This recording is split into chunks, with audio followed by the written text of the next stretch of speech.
Let's unpack this. We talk constantly about the incredible pace of AI advancement. You know, the revolutionary changes, the speed, the capability. But the massive expansion of artificial intelligence has created this unexpected, urgent, and pervasive environmental crisis. And it's centered entirely on one resource. Water. Water. It's the unseen cost of all that computational power. What's fascinating here is just the sheer scale and the speed of the acceleration. We're not talking about marginal usage anymore. Right. Recent findings show that AI data centers' annual water consumption, it now rivals the usage of entire countries. And when you look at the projections, I mean, the numbers are just dizzying. Exactly. The estimated annual water withdrawal specifically for AI infrastructure is projected to reach 1.07 trillion liters by 2028. A trillion liters. And to give you some perspective, the entire global bottled water industry, all the plastic bottles sold worldwide every year, that uses about 450 billion liters. Wow. AI alone is projected to more than double that volume. That 1.07 trillion liters figure, that's projected for just 4 years from now. And it represents an 11-fold increase from 2024 levels. An 11-fold increase. So our mission today is to go deep into the sources you shared and really answer the core question. Is this surge in consumption the end of AI, or is this a solvable problem that just needs a major operational and governance transition? Well, this is a critical juncture where technological innovation absolutely has to align with robust governance and operational transformation. We have to achieve truly sustainable AI development because the current trajectory is just not compatible with global freshwater scarcity. Let's start with that staggering scale then, because we really need to appreciate the impact of a single training run. Right. The sources highlight that the training session for just one large model GPT-3 consumed approximately 700,000 liters of direct on-site cooling water. For one model? That's a huge volume for a single isolated action. And that's before the model ever answered its first user query. Globally, depending on where the data centers are located and how efficient they are, total consumption just for training ranges from, 4.8 billion to 15 billion liters annually? That's the entry price just to bring these models online. That's it. Here's where it gets really interesting regarding the consumption projections. By 2027, the sources predict AI could consume between 4.2 and 6.6 billion cubic meters of water. And while that figure doesn't yet match, say, the residential usage of a large country, it's a massive drain on industrial and municipal water supplies. And the rate of growth is the panic point. The growth rate is unprecedented. But I think the most surprising finding for listeners is that even individual interactions carry immeasurable water costs. Wait, so every time I ask a question, there's a mini water bill attached? Essentially, yes. For a general-purpose model like GPT-3, it takes about 500 milliliters of water for every 10 to 50 medium-length responses. Half a liter. That water is used to cool the enormous processors needed to, calculate the answer. That puts a very real weight on that generate button. You're not just spending compute time, you're spending water. And the cost increases sharply with complexity and model size. A single 10-page report generated by the larger GPT-4 model requires about 60 liters of water. 60 liters? But, and this is key, if you use a smaller, highly optimized model, like Llama 370B, that consumes only 0.7 liters for the exact same 10-page task. Hold on, that is a 1,000-fold difference for the same outcome. Why is there such a massive efficiency gap? This contrast, it really underscores that model size and architecture are critical factors. The smaller Llama model achieves that efficiency through a process called model distillation. Distillation. Yeah, it's essentially using the knowledge of the massive GPT-4 to train a smaller, more specialized, and far less resource-intensive model. So it learns from the big guy, but operates much more leanly. Exactly. The potential to retain 90% of the capability while requiring 99% less operational water. That's the key insight here.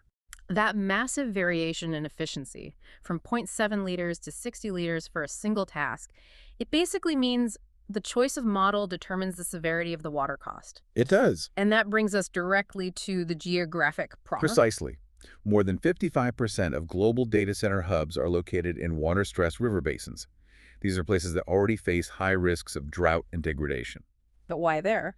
Well, data centers are flocking to these areas, often because of proximity to large populations or cheap power, completely ignoring the hydrological risk. So that density in high-risk zones means AI infrastructure is competing directly with local communities, with agriculture, with ecosystems for finite freshwater resources. It's just exacerbating regional crises.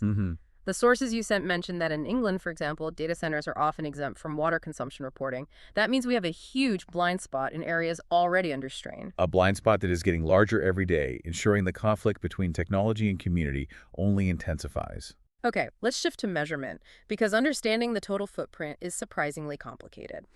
We often just focus on, the facility's cooling tower, Right. but the total water footprint is measured across 3 distinct scopes. And the most significant part is the one we rarely talk about. That's the transparency crisis in a nutshell. We break it down, starting with Scope 1, which is the most visible but actually the least impactful portion. Right. So, Scope 1. Direct on-site cooling. This is the facility-level cooling, typically using those massive cooling towers. It accounts for about 5 to 10% of the total water footprint. And it's highly variable. These cooling towers evaporate anywhere from 1 to 9 liters of water per kilowatt hour of server energy, and that depends heavily on the climate. So location really matters. It's critical. A Google facility in a temperate region might achieve 1 liter per kilowatt hour, but summer operations in a hot climate like Arizona can hit 9 liters per kilowatt hour. The difference is stark. And we have specific data from the sources. Microsoft's 2023 on-site water consumption alone exceeded 23 billion liters of evaporated fresh water. 23 billion. And that represented an annual increase of 17 to 20% that the company attributed entirely to AI expansion. And that's just for 5 to 10% of the total footprint. That's the key context. The true beast is Scope 2. Scope 2. Indirect water for electricity generation. This is the largest category, accounting for a massive 70 to 80% of the total water footprint. And this is the part that is chronically underappreciated. That's right. The vast majority of water consumed by AI isn't used by the data center itself, but by the power plant that provides its energy. The power plant. Yes.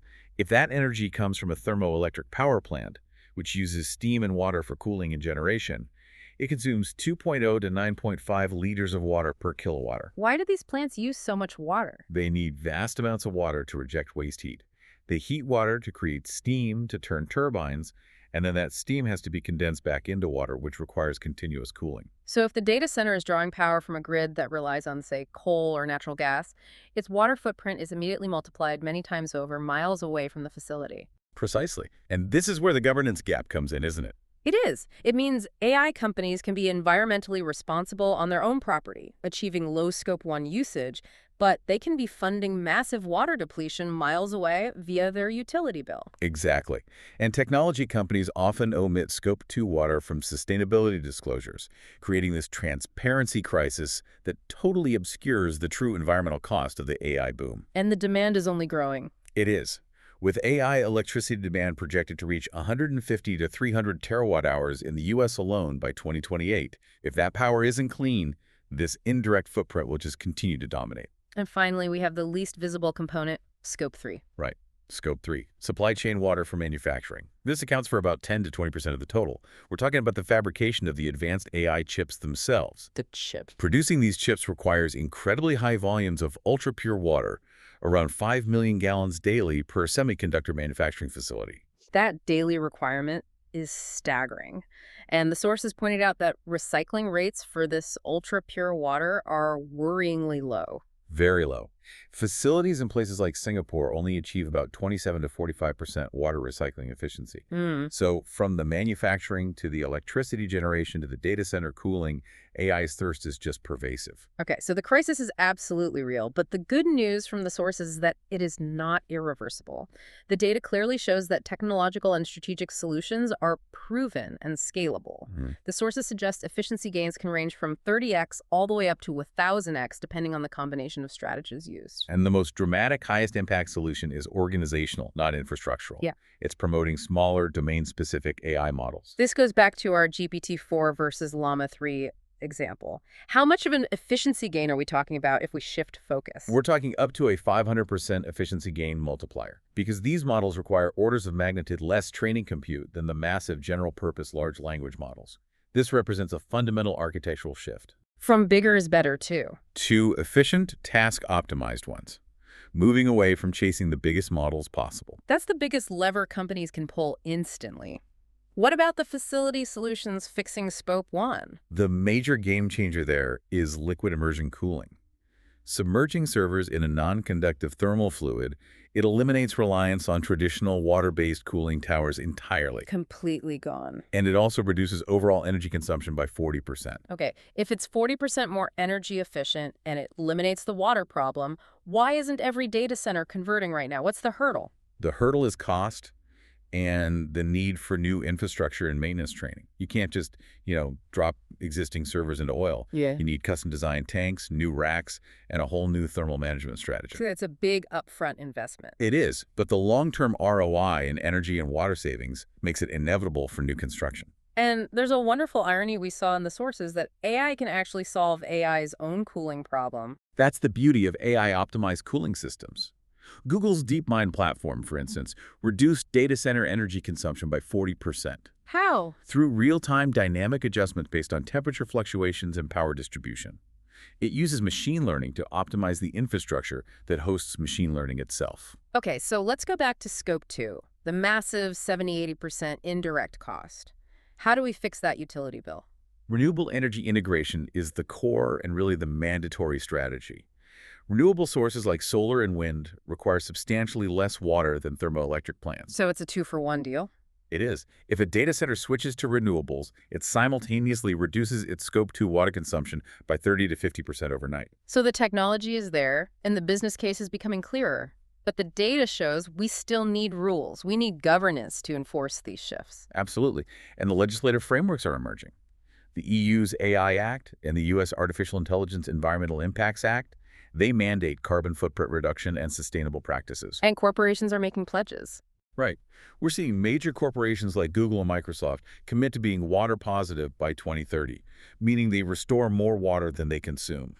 Investor and policy pressure are clearly working to align incentives. Okay, so where does that leave us? Well, to reiterate the central conclusion, AI is not ending. The global AI market projects to contribute a colossal $15.7 trillion to the global economy by 2030. Retreat is politically and economically infeasible. And the sources even provide some conditional optimism, arguing that AI can be a climate solution if deployed correctly. Indeed. The International Energy Agency suggests that AI could enable emissions reductions 3 times greater than its own footprint if deployed strategically in areas like grid optimization and logistics. A 3-to-1 return. But that success is contingent on 3 critical conditions. Let's break down those conditions. Condition 1, clean energy alignment. This is the most time-critical challenge. If AI's massive electricity demands continue to rely on carbon-intensive energy, the demand could actually delay global fossil fuel phase-outs by 10 to 20 years in regions with dirty grids. Wow, so it could set us back. Significantly. We have to decarbonize the power source first. Okay, what's condition 2? Condition 2, waterware infrastructure placement. Siting data centers in renewable-rich, water-abundant regions like Scandinavia or Iceland, instead of doubling down on water-stressed areas, is essential to avoid direct competition with communities. Makes sense. Don't build in a desert. And condition 3, governance enforcement. Voluntary commitments are proving insufficient. We need mandatory reporting across all 3 scopes, binding reduction targets, and clear pricing mechanisms that account for resource scarcity. You need to align the business incentives. That's right. This leads us back to the starkest finding from the sources. Only 2% of firms currently have adequate responsible AI measures in place, despite rapid deployment. That low compliance rate defines the true existential risk to sustainable AI. It is not technological failure. The solutions are proven. It is governance failure. So if the vast majority of companies continue to deploy AI without measuring or managing these water and carbon externalities, then the rebound effects of demand will simply outpace the efficiency gains we just discussed. So to synthesize this deep dive, The era of unconstrained, unaccountable AI expansion is ending. The transition towards sustainable AI, driven by policy, investors, and competition, is inevitable.